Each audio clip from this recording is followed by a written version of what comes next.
The Travelers Championship is here. We're going to TPC River Highlands. Welcome, everyone, to Tea Time. I am Andy Lang, joined, as always, by my fellow golf betting expert, Nick Borrman. Coming off an incredible major, Nick. I did not have JJ Spawn. I don't know anybody that did. Getting up at 3 a.m. to go get your child allergy medicine and then winning a major, is that the peak of it doesn't get better than that, does it? Like how could you beat that? It's the golfer of the year. It is. I don't care about Scottie Scheffler. JJ Spawn is the golfer of the year. And father of your the year. reaction? Father's Day. Father of the year, golfer of the year. It's incredible. What was your takeaways from the major? Brutal, man. It was Sunday, watching those last 5 groups. It was a bloodbath. Just everybody coming back. Like we see sometimes at these majors, you get out early, you post a number. Rahm backdoors a tie for 7th finish. Rory backdoors a top 20 finish. Those guys were, Rahm was, in contention a little bit early, but McIlroy was nowhere. So anyway, it was, you hear all sorts of things about the conditions and should they have been playing and should Sandberg got relief and blah, blah, blah. But it was tough. It was cool to see that they just kept going through it. They had the rain on, off. So many factors to deal with and the stress of that golf course, and the best in the world struggle. But golf is hard, and that place really showed how difficult it can be. And it wasn't even firm. Because it was so wet. You imagine that place getting a little firm. Justin Thomas said that if this place got even a little firm, forget about it. But ready to move on and maybe get these guys back into some good golf scoring, and we'll see. This course usually does that for us. Yeah, agreed. This course is going to wield a lot of birdies. We're going to get into that in just a second. But as always, we start with our one and done. Kind of embarrassing. Both of our guys missed the cut. We win. We joined the Live Tour. We said we joined the Live. I had Joaquin Neiman, Nick had Bryce, and Dacian. I did not have Carlos Ortiz. I did not have Carlos Ortiz. Correct. We should have. Didn't see that one coming. So yeah, no updates on last week's one and done. We move on. Nick, I'm going to Viktor Hovland. I think he's found something. 3rd, 25th, 28th, the last 3 weeks. It appears that he's fixed some parts of his game, and when we're getting down to kind of the nitty gritty, I'm looking for guys that I haven't used before. There's a couple guys that are really coming around, and they're peaking at the right time of the year. We'll talk about a couple of them. I think Hovland might be one of them. So I thought he played great last week, and if that guy can just be average at his short game, I think we get a good finish from him. So this is a no-cut tournament, so we're guaranteed 4 rounds on everybody. I will go with Viktor Hovland, and I'll play the hot hand. I think he's on the right trend up. Who you got for one and done? Yeah, it's good to see Viktor back in the action and playing well. I always get a little concerned coming off, especially Oakmont.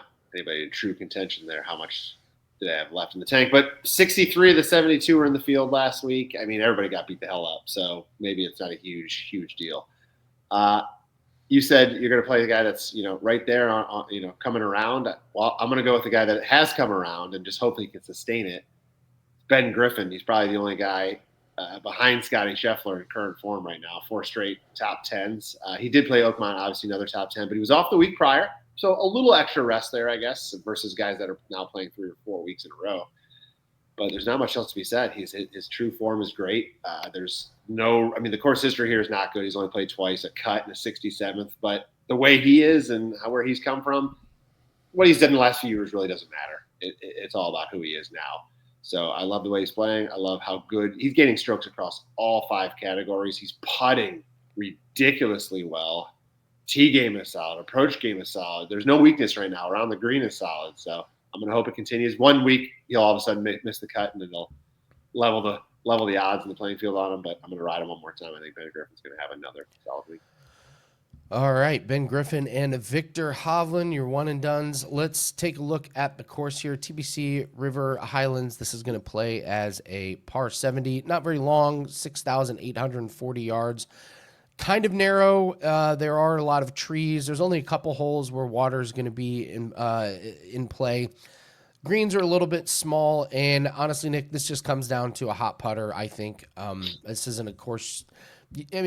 Everyone's going to be able to utilize their length off the tee, so I don't think the Bombers are going to have that big of a difference. I think the score is going to be around -20, and I think the weather is going to be pretty decent here. So to me, that says hit your fairways, and then most guys are going to have no problem hitting greens.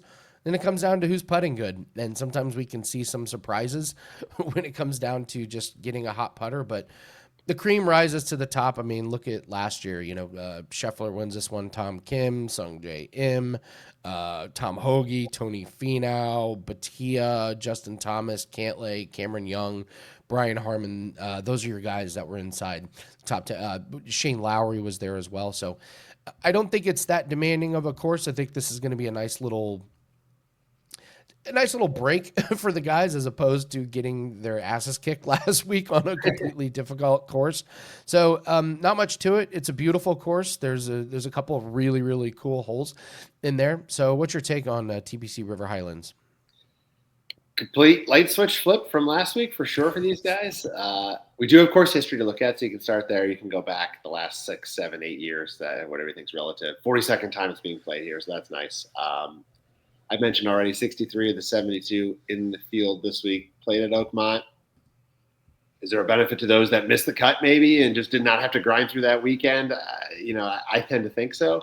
But aside from that, it's trying to find out who's got a little bit of history here. Like as I mentioned with Griffin, some guys, I think current form, even JJ Spawn, will trump any history. Like last week, will trump any history that you have. So you got to take that in consideration. But the golf course, you're going from Oakmont was the hardest par 70 since Shinnecock Hills in 2018. Okay. And now this TPC River Highlands was the easiest par 70 last season. So 6,800 yards. You don't see that very often. You don't see sub 7,000 very often on the PGA Tour. So this is not a length course, not needed. You mentioned low scores. Yeah, 22 under won it last year. I think 23 was the year prior, Keegan Bradley. So you're going to need a lot of birdies. It's going to be a complete different attack and playing approach this week than it was last week, where you're just like, gosh, get it in the fairway and hope to God. Here you can miss a little bit. They do. I have read that according to the PGAtour.com that they are letting the rough grow a little bit this week, 4.5 inches, which is kind of long for this place. So I don't know exactly how that'll affect the overall score. It's still an easier golf course. There's still not as much penalty around the greens like you saw at Oakmont. So I don't think it's going to go from 22 under to 10 under, but maybe it struggles to eclipse the 20 under because the rough's a little longer. I don't know. It's still probably going to be pretty low. But that's it. I mean, I don't have a whole much on it. The weather looks very good for all 4 days. It's hot. It's about 90 degrees, upper 80s, 90 degrees each day. Rain, not really an issue. A little bit of rain leading up to the tournament, make softer conditions early on, and then winds are at their highest on Thursday, 10 and 20 miles an hour to kind of start, and then it kind of slows down from there. I don't know if that really gives any sort of a advantage, I'm saying on the Wednesday, or excuse me, the Thursday, Friday tee times, but that's what the weather looks like right now. If anything, it's softer on Thursday, but it's also windier on Thursday, and that just gets harder as the day goes on. So I don't really think it has a huge effect there. But that's really all I have here on this course. Yeah, we was talking about the favorite hole. This one's an obvious one, the 15th, the 296-yard par 4. It's a drivable par 4. Water on the left, so you got to be careful. You can't duck hook one because it will find the water. I like the green. It's kind of a crown, so there's a lot of runoff area, and it really tests the short game. So it's a very, very birdieable hole. But your short game's got to be on because it is difficult to get the ball to land on the green. Now you land on the green, you're looking at birdie, but it's got several tiers. So just because it lands on the green doesn't guarantee a 2-putt. But it's a really fun hole. I love these drivable par 4s. Some of these guys are going to use 3-wood, like Rory. Rory's not going to be hitting driver on this one. It's going to be too long. So 3-wood off the tee, and then try and get up and down for birdie. It's a great hole. A lot of fans get on this hole, so that's a good one. And then 18th hole rating. It's kind of a ho-hum vanilla hole. I give it a 4.6, 440-yard par 4. There's not much to this one. Shorter par 4. It's going to yield a lot of pars this week. Fairway bunkers on the left and right. Most of these guys are going to pretty easily clear the bunker on the right. They're going to fly this thing in the air. The one on the left isn't too difficult to get out of. Now, the green does have bunkers short and a couple on the right. So the easy play is to aim for the left side of the green, 2-putt, and get your par. So these guys are going to have a short iron or a wedge coming into the approach if they hit it in the fairway. So not too difficult. Doesn't create much drama. I give it a 4.6. Not high on the list of cool 18th holes that they'll play this season. Let's take a look at total strokes gained. This is a no-cut field, so we're going to have 4 rounds of all these guys, Nick. So let's take a look at the total strokes gained. Big field, a lot of the same names we saw last week here. Walk us through this chart, and what's your big takeaways? I love how your favorite hole is a 296-yard par 4. 5 yards shorter than the number 8 par 3 at Oakmont. Par 3, yes. Last week. Yeah, this is very similar to last week's top 10, minus the live guys, obviously not in the field of the PGA Tour event. So we got a couple of guys that have replaced them, but Scottie clearly leads the way. Rory, yeah, he's second here, but we know the form he's been in. I would not consider his top 20 last week any sort of indication that he's ready to get back and grind. I think everybody's kind of waiting to see what happens when he moves back over to England or Scotland and get to the Scottish Open before the Open Championship. But so otherwise, he's probably in a void. But Morikawa steady as it goes. What's your feel on Schauffele? Is he another good week, solid week? Like, is he? He's getting there. Gotten to that point where we should be betting him again. It depends on the matchup, but I was looking at him top 20 actually this week. Yeah, he's getting there. It's one of those where now that if you're talking about guys that benefit the most from this new change, where the championship they don't start like with the strokes. Oh, right. Like yep. The leader starts with like a 2-stroke. They all just start even. I would like to be in Schauffele's shoes where he's peaking at the right time. This is a guy that's worked through his injury. I like him. Is he what he was at his peak last year? No. But is he getting there? Yeah. Yeah. And he's got really good course history at the final tournaments of the year. So this is a guy I want to be betting on. Victor Hovland's another one. We'll get to Cameron Young. But yeah, I'm in on Schauffele. I'm in on Schauffele. I think he's starting to be trustworthy. Yeah, and I agree. And while 16-1, as you see on the screen for best odds I've found so far, doesn't seem that great a value on him, he was down in the 12-1 range, 11-1, as he was winning last year, and he was 20-1 last week. So I think there's still a little bit of value there in getting him before he really starts contending. He's getting good finishes. He just hasn't been in true contention, and that's coming. So better number you're going to get now than you're probably going to get here as we move forward. Cantley. If you don't know by now, Andy and I just cannot touch that guy. He did have a bad week. At least we were right about last week, Andy. We didn't touch him. He didn't play well. Tommy Fleetwood's usually steady as they go. JT, very surprised last week. I expected more out of him. I would expect him to bounce right back. These are the type of events, these signature events, no cut, limited field, where he just shoots that 162 and all of a sudden he's going to be there all week. He tends to do that pretty often. Solid week from Russell last week. Another guy, no length needed here. Fits him perfectly. Hideki Matsuyama. Corey Connors is not playing. He goes on the bottom of this list because he was in the top 10, but he is officially out with whatever, I guess, wrist injury he had that he withdrew at the U.S. Open. So disregard him. And then you got the notables, which I think are, some of the hottest guys out there. Obviously, J.J. Spawn I had to put in there. I don't think either one of us are expecting a lot from him this week. Same with me personally with Sam Burns. I mean, he had it in his hand, and that disappointment and that grind at the end, I don't know how much he's going to have left in the tank. Even with Adam Scott, to be honest, not in the graphic, but same kind of position. And Ben Griffin, I already talked about on the one and done. I like him a lot this week. He's clearly one of the best in the world as far as his play over the last 6 weeks. So we'll see if that continues. But last week was only the second time this season that the winner did not come from the top 10 graphic as far as signatures and majors. And this is now number 8 plus 3. This is number 11. So only 2 out of 10 have not come from the graphic. 8 out of 10 have. And you can see 30 of 44 since the beginning of 2023. So you got 68% of winners in this top 10. Seems likely it's going to happen again. Yeah, I was going to just add a few things to this. Guys that have finished top 10 in their last 2 tournaments, it's Scottie Scheffler, it's Cameron Young, it's Russell Henley, it's Sam Burns, and it's Ben Griffin. Like, golf is a funny sport, man. And the books just, the books really have troubles lining these guys with some of these prices to win. And, some of these guys, I'm not really sure that they even know what to do with. I mean, Rory, miscut 19th. This is the guy that they keep putting as the second favorite to win. And this guy's not even getting close to winning some of these. But can you imagine if they hung a 40-1 number on Rory? I mean, they would have so much. And they'd make a killing because he's not winning. He's not going to win. He even tells you he's not going to win. He's I'm not focused. I won the career Grand Slam. So, yeah, some of those guys. I did want to bring up while we're doing this, Cameron Young.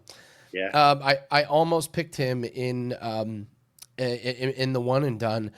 Three of his three best finishes of the year have come in his last 5 tournaments, and this guy's finished 4th and 4th. And you know how it goes, Nick.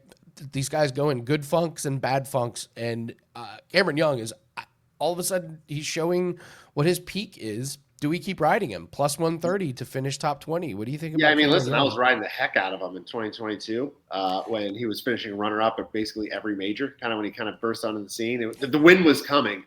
Now we fast forward to 4 years, 3 years.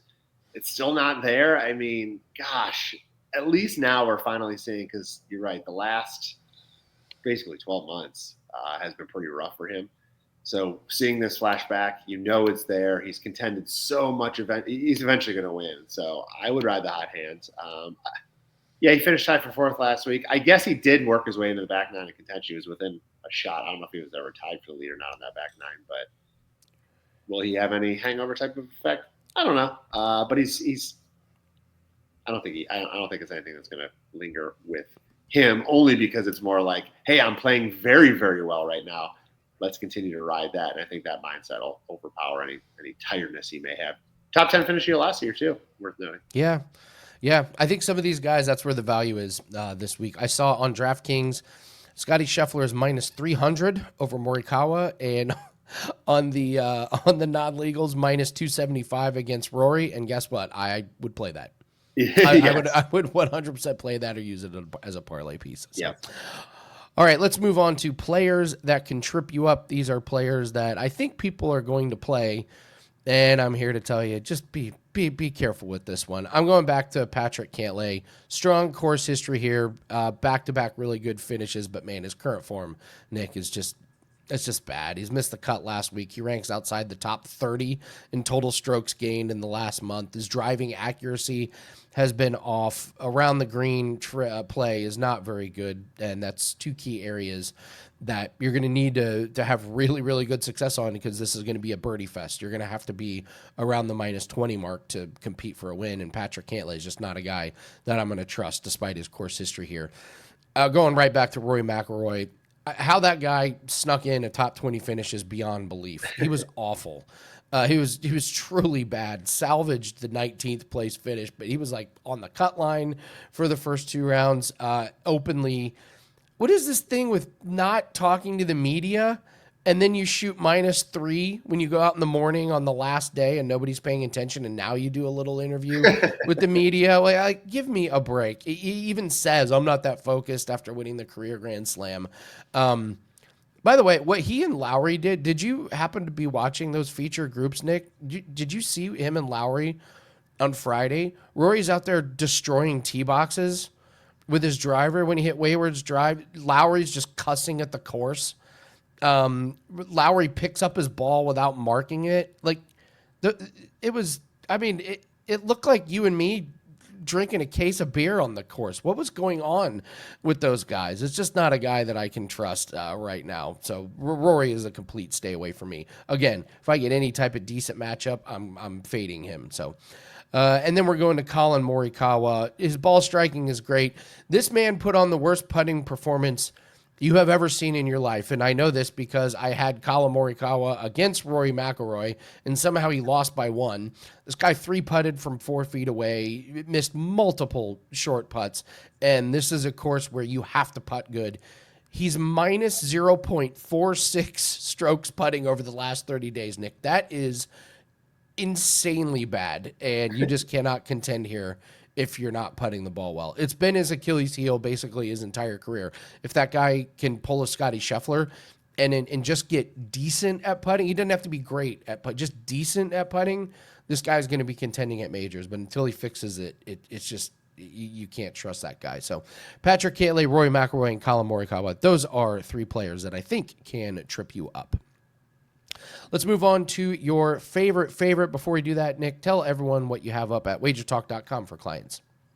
Sure. Right now we have the summer soccer tournaments going on. So we got the FIFA Club World Cup, and then we got the Gold Cup going on. That's the national tournament with like USA, Mexico, the North American teams, Central American teams. Anyway, so those plays are up and available on my page. There's plays every single day. It's kind of like the World Cup setup for the next 3 to 4 weeks still left in that tournament, and then MLS in full swing, and basically every single weekend. They're going to take a break in the next couple of weeks for their Leagues Cup tournament that they did last summer as well.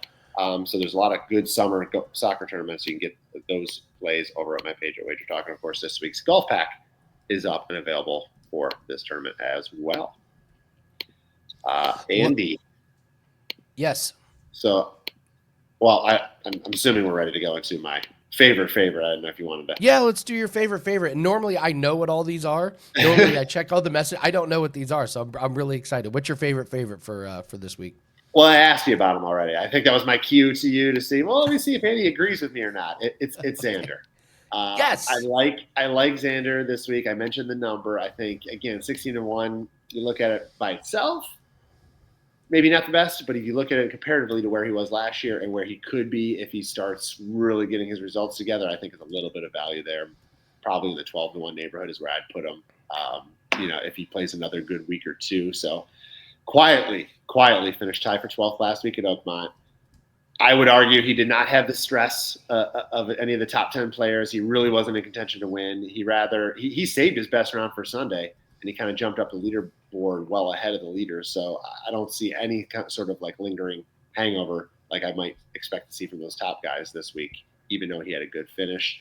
That's his 6th top 25 finish in his last 7 starts. Again, quietly. His lone miss was only a tie for 28th at the PGA Championship, so the consistency's there. He's still got his ridiculously long cut streak intact, despite the slow start to this season, following that rib injury. So no matter what, he's still doing his X thing. He's grinding. He's making the weekend. Not an issue this week, like as Andy mentioned, everybody's making it, but worth saying that this guy never gives up, and he'll play 4 rounds and grind it out and get a result. Great course history here, 1 in 2022. That was among 5 top 20 finishes here in 6 starts. He has putted absolutely insane here, Andy. In the last 3 years at this course, he's combined gained a cumulative plus 20 strokes gained putting over the rest of the field. So there's one guy that knows these greens and loves these greens and is comfortable in these greens. It's him. Combine that with, what seems to be his tee to green game rounding really into form. I just see this coming to a beautiful combination here sooner rather than later, and why not take a chance this week at 16-1? So I think Xander, of the favorites, those guys up in that top 5-6 odds range, I like his number, and I like his price this week better than anybody else as far as getting a little bit of value. Love it. Yeah. This is a guy I want to bet on moving forward. So love that play this week. So what do we have up at Wager Talk? We got a cricket play that's up on Tuesday. So if you're watching this on Tuesday, go ahead and grab that. We're 20-9 in our last 29 cricket plays, and it's Major League Cricket season. We've hit our last 2. So if you're watching this on Tuesday, grab the cricket play. Major League Cricket is a cash cow. I'm learning this, Nick. We brought in a cricket expert to do all of our cricket plays, and the bankroll is seeing the results on this one. So grab cricket, and we also have a UFC and PFL best bet that is up. The cards are pretty good. Not a lot of great spots, but the spots that are really good are just fantastic. So we put them in a parlay, and that's available up at Wager Talk. We're very low volume this week. We're going to have a few golf plays, but really we're looking to cash on cricket, and we're looking to cash in UFC and PFL. So those are up at wagertalk.com. And if you guys could hit the like button, it really helps us out. Leave a comment. You guys did amazing in the comment section last week. A lot of great comments. So tell us who you like this week. Tell us who you don't like this week. And, tell us you're one and done or something. But also, if you have not subscribed to the channel, make sure you do that. Join the Wager Talk family, well over 200,000 subscribers. So you get notified when all these shows go live. You get notified when all these shows get posted. We got breakdown videos on all kinds of games, MLB. We're going to break down the last NBA Finals game. Hopefully, it's not the last NBA Finals game. Hopefully, my Pacers can miraculously extend it, but you're going to get notified when all those videos come up. So like and subscribe. Appreciate you guys, and leave a comment as well. Let's go to DraftKings darlings. Nick, my lineup was pretty bad last week. Broke our winning streak, so we look to get back on track. Still easily my best year in DFS. These are guys that you can put in DFS. I would look at some other ways to bet these guys. Austin Eckroat at 6,100. He's made the cut in 4 straight tournaments, and he's finished 27th and 24th here the last 2 years. So this price is like way too good to pass up. No cut. So I'm going to get 4 rounds of everybody, and I get 4 rounds of Austin Eckroat at a course he's really good at. I'll take it at 6,100. Dietrich is another guy, Nick, kind of in this category of these guys that are playing really well, that are off the beaten path here. Made the cut in 5 out of the last 6 tournaments. His numbers, he's plus strokes gained in all the main categories the last month. He has better total strokes gained in the last month than Patrick Cantlay, Shane Lowry, and Jason Day. And I'm getting him at 6,800. Yes, please. I'll take that one. And here's my favorite one of the week, Nick, and you can chime in on him. Ryan Fox at 7,000. Last 5 tournaments, he has 2 wins, so that's good. A 28th, a 29th, and a 19th. 19th at the U.S. Open. This is a guy we cannot ignore his recent form. The last month, he's 7th in this field in total strokes gained. So this price is great. Ryan Fox comes from a very, very athletic family. If you don't know his story, I believe his dad was a professional rugby player. So this guy's got the athletic pedigree, and he can hit the ball a mile. If you watch the Nick, if you watch the playoff where it was him and Sam Burns, they kept having to play that 18th hole. He was crushing the ball past Burns, like on their drive. He was smoking it, and his length got him that win because he was able to go for the green in 2. So this is a guy that's playing great. So Eckroat, Dietrich, and Fox, those are my DraftKings darlings. And as always, free digital download, free article is up on my page, wt.buzz/AL. Gives you all the write-ups on the course history, all the players that can trip you up, all the DraftKings darlings, and it gives you my final lineup in DFS. Like I said, it's easily our best year doing DFS. So take advantage of that. It's free, wt.buzz/AL. That's the same page that you can get all the plays on. So we're going to go to your long shot here. But, yeah, curious your thoughts on Dietrich and Fox. It feels like this year those are some of the guys that are cashing in some pretty big tickets for us as underdogs. I think this will answer the question. I have a 1% client play on Ryan Fox. Top 10 this week, plus 550. Including time. Yes, so there you let's go. There's your freebie for the show. So yeah, I love Fox. His irons, you mentioned he can hit the ball far. His irons have been lights out during his run right now. So again, ebbs and flows. Sometimes you just got to ride the hot hand until it burns you, and then come back to it in a couple months when he returns to form. That's how golf goes, right? So yeah, I like them both. Thomas Dietrich, I actually played live at the U.S. Open. I thought he could stay. He was playing well. I thought everything looked like he was going to stay in that top 10. So I tried to cash a top 10 plus. It was like 260 or 270, something like that. Live, it did not come through. He fell on Sunday a bit. But, yeah, he's been playing pretty steady as well. But I really, really love Fox this week. All right, let's go to your long shot. Who do you like here this week in a short field with no cut? It's the same trend. Ben Griffin's hot. Ryan Fox is hot. Those two have wins. Nick Taylor doesn't have the win, but, gosh, he's playing some good golf right now too, and his history at this tournament, I'll say this, horrendous. I don't know if you're going to find better or worse, course history on somebody than Nick Taylor here. So we got to get past that, and we're asking a lot. But at better than 100-1 on a guy that's finished in the top 25 in 5 of his last 6 starts, quietly tied for 23rd again last week at Oakmont. Before that, tied for 13th at the Canadian Open, where he won a couple of years ago. Solo 4th at the Memorial. This is his 4th week in a row playing. So, yeah, some concern there as far as fatigue goes. But I mentioned earlier, so many in this field are riding a very busy schedule. Everybody's going to basically take off the next couple of weeks around the 4th of July before they gear up for that final major. So there's time to breathe after this week. So there is a concern there, I suppose. But he lacks distance. We know that. But at 6,800 yards, not needed this week. Irons, 12th strokes gained approach this season, Andy. 19th driving accuracy. And with rough, again, expected to be up a little bit this week. That should only help him. And he's 8th in greens and regulation this year. So quiet stats, but consistent throughout the season, playing his best golf right now. Will he get through and win 100-1? Maybe not, but it's worth a play. Top 10 plus 650? Very, very good price there. Even a top 20 at plus 240, I love. So I think Nick Taylor continues to play well, despite his horrible course history here. I'm going to ignore that. We're gonna get past that. He was minus 140 to make the cut last week. It was great odds on him. What was funny was one of the matchups was against Carlos Ortiz. Oh, I would have taken that all day. They got burned. Me too. Taylor would have beat just about anybody in a head-to-head. Books happened to put him up against Carlos Ortiz. I love the Nick Taylor look this week. So yeah, that guy's probably going to win if he keeps playing all these tournaments. Just give him a little bit of a weaker field, and that guy's probably going to win. So. Yeah.